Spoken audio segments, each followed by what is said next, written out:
Hello, welcome to Water Sign Philippines. So, reading po ito for Water Sign Cancer, Scorpio, Pisces. Take only what resonates, guys. Bali, hindi kasi ito magre-resonate sa lahat kasi hindi ko naman talaga makakuha lahat ng energy ng water sign sa mundo. So, kung gusto mo, pwede ka magpa-personal reading, Jing Tarot Trader. Search mo na lang siya sa Facebook. Okay, and yung aking, yung aking TikTok, Unicorn Princess Tarot, paki-follow na lang, guys. May mga content din ako doon na baka magustuhan ninyo.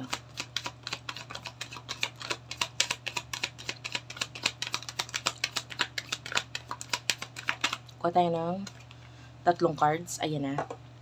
The Chariot is here. Yan, that is Cancer energy. Taurus, Virgo, Capricorn, Aries, Leo, Sagittarius with the Queen of Pentacles and the Ace of Wands.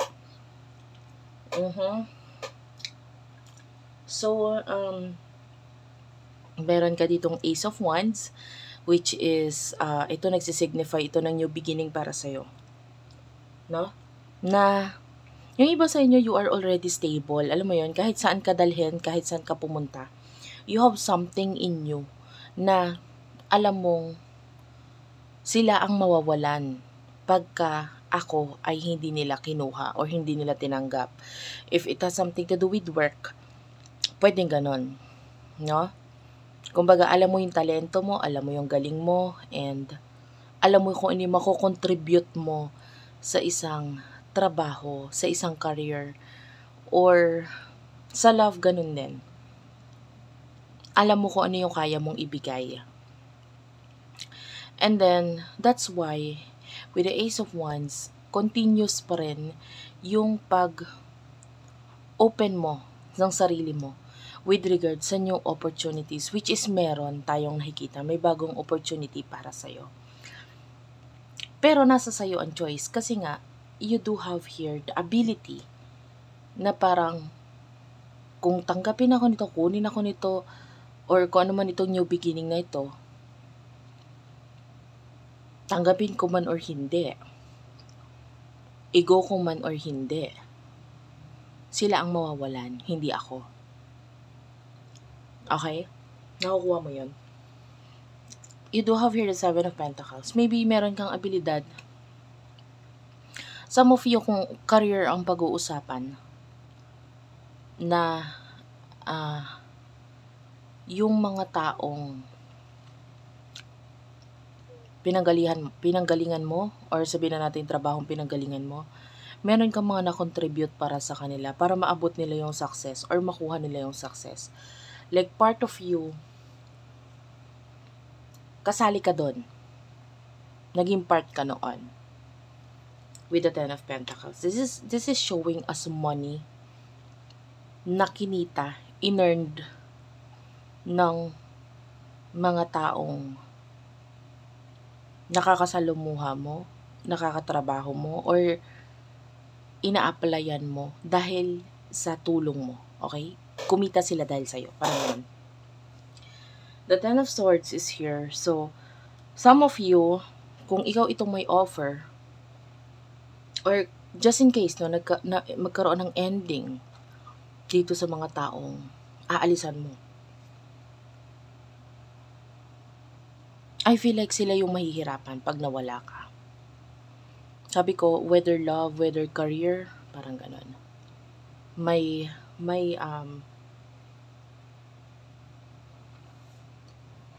nawawala sa kanila na something na kasi ikaw ang gumagawa or may kakayahang kang gawin.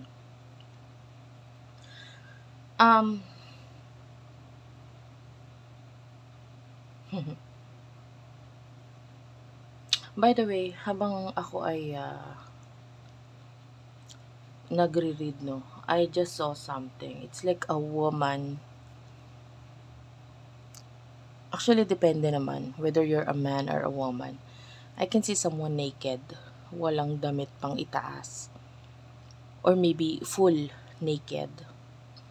This could be a reading. I don't know, maybe you're naliligo habang nakikinig sa akin, or Maybe you're just lying down on your bed and sobrang init. Gusto mong magtanggal ng damit, 'di ba? So, anyway, this could be your reading.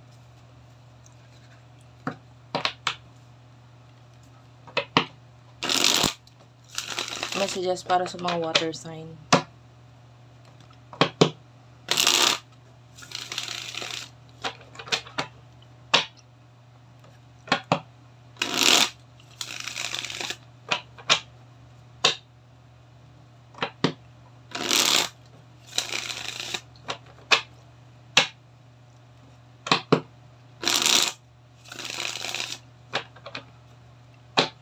Nakakita rin ako ng group.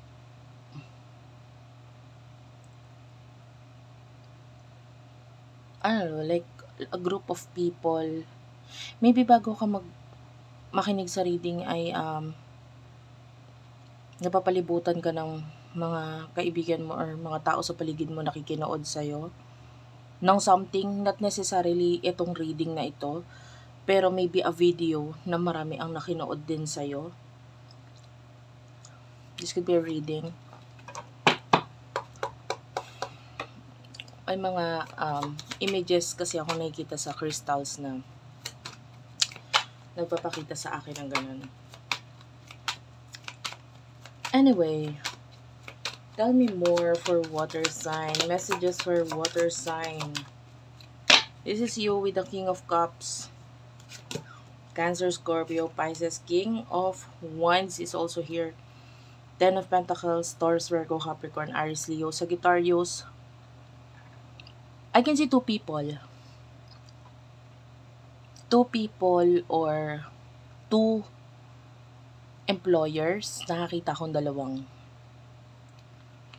employers or dalawang could be offer or employers na parang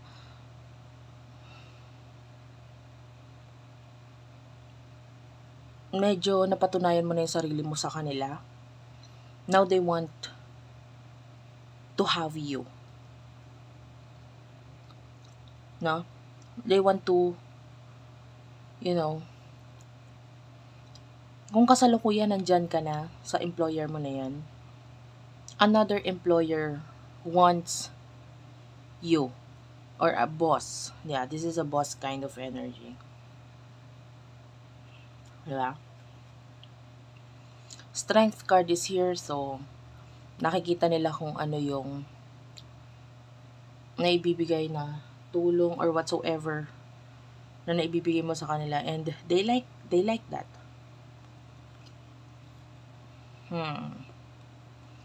Yung competition ngayon, nakikita ko ito sa'yo, sa sarili mo. So, pwedeng nagkakaroon ka ng choices, pag-iisip, saan ba ako, dito, ganyan. So, maybe nagdadalawang isip ka or hindi mo alam kung saan ka. So, kung sino yung mas higit para sa'yo ngayon. Some of you, kaya ka nako-confuse. It is because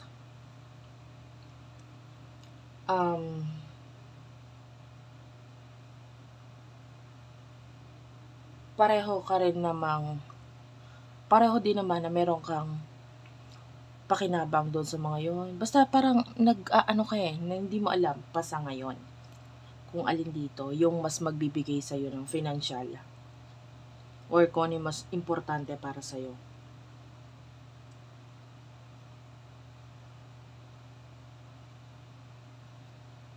Especially ang iyong may nagaganap na Uranus and Jupiter conjunction, which is big change. Some of you, malaki ang epekto nito sa'yo. Malaking pagbabago. Kung hindi pa nangyayari yung pagbabago, paparating pa lang sa buhay mo. And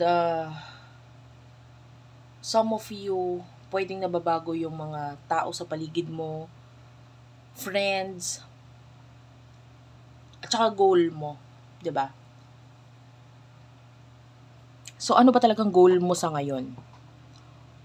parang ito yung dapat mong pag-concentratean. Okay? Because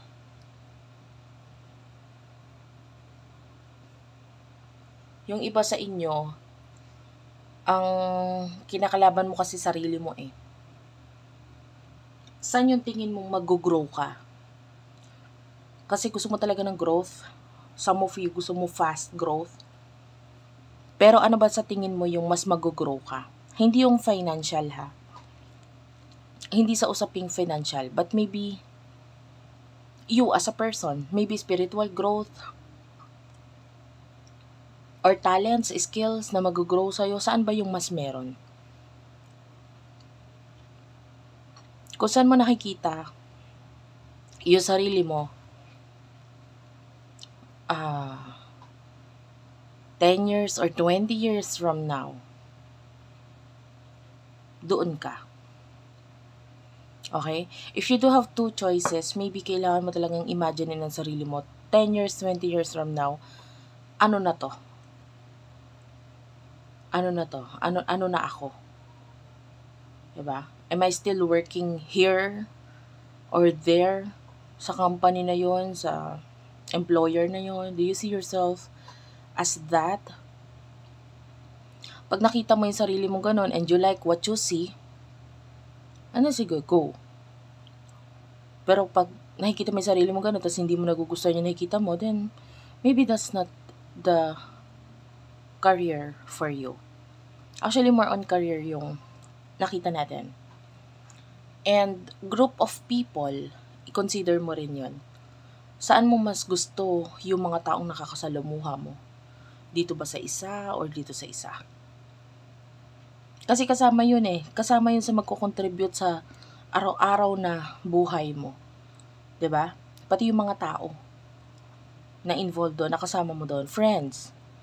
Saan ba yung mas malapit yung friends mo? Yung pag may problema ka, meron ka malalapitan na mahihingaan man lang ng sama ng loob or maiiyakan or whatsoever. Kasi, bakit ka ba nabubuhay? Diba, ikaw ba'y nabubuhay para magtrabaho? Or nabubuhay ka para maging masaya lang? Kasi importante pa rin yun. Diba? Napakaiksi ng buhay. Kailangan enjoyin. Yung trabaho, maybe kailangan lang yon in order for you na maibili mo yung gusto mo para maging masaya ka. Ganun din. Diba? Para maibigay mo sa sarili mo yung mga gusto mo. Diba? So, dapat kinoconsider mo rin yun. Okay? And unfortunately, wala akong nakita sa love. But let's ask love for water sign, please. Any love messages for water sign? 6 of Cups.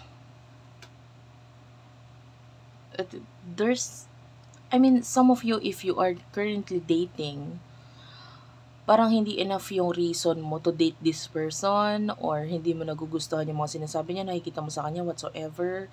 And this person keeps on explaining yung sarili niya sa'yo, yung pagkagusto niya sa'yo, and then you are like, okay, it's not enough. You have that energy. Yung iba sa inyo, marami pa akong obligasyon, marami pa akong dapat unahin with the 10 of Wands. So, marami pa akong pangarap with the Star. So, if you're single, some of you, wala tayo nakikita pang love kasi ikaw sa sarili mo, hindi mo pa rin siya or hindi ka pa rin open for this. And if you're already in a relationship, I can see arguments, pag-aaway, pagkakasagutan. But yung iba sa inyo, malaki yung may tutulong ng kaibigan. So, be more open sa iyong mga kaibigan na lang. If you want, kasi yung pakikipag-usap sa taong to, parang magkakaroon pa ng conflict lalo kung sasagutin mo or magkakipagsagutan ka. Especially, hindi pa tapos ang ating Mercury retrograde. While I'm doing this reading, the end of Mercury retrograde is April 24. Ayan, 24 to 25, yan, mga yan.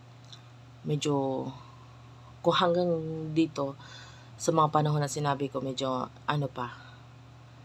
possible pa ang conflict talaga. So, some of you, makipag-connect ka na lang muna sa mga kaibigan mo, and then, tell them kung ano yung nararamdaman mo, or ano yung mga gusto mo sabihin, etc. Kasi pag kayong dalawa ng person mo, pwede magkaroon ng pagkakagulo. And, if you're connecting with someone in the past, especially the Six of Cups is a past person energy,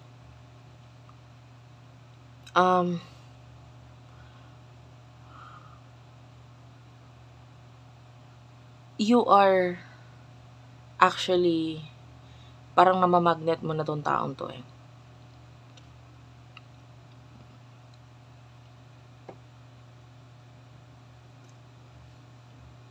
Might be hindi pa siya gumagawa ng action, but I can see you na namamagnet mo na siya. Marami lang siyang obligation sa ngayon, but hayaan mo lang. You know? Near future for water sign, please. Near future, you do have here the Hanged Man. Some of you need to wait on something, like maybe some kind of ending here with the Ten of Cups. Five of Swords. May mga kailangan kang i-cut off. And para hindi ka na masyadong mahirapan, like something is, maybe, nahihirapan ka or naghihintay ka ng something. So, in the future, ikaw ang makakapagpabilis ng paghihintay mo na yan. Some of you, if you want marriage, then of course, if you're the one single, kailangan mo ring makipag-connect din talaga. Kasi gustuhin mo man yung marriage, pero lalong napapatagal, depende sa tagal ng pagpapakipot mo, alam mo yon. And some of you, but if you would, consider itong mga options, I can see possibility of marriage is very high for you. Malakas or mataas ang possibility. Yung iba naman sa inyo, you are going to cut off some people in your life. Pero sabi ko nga, in order for you to grow, na-discuss ko na yun kanina.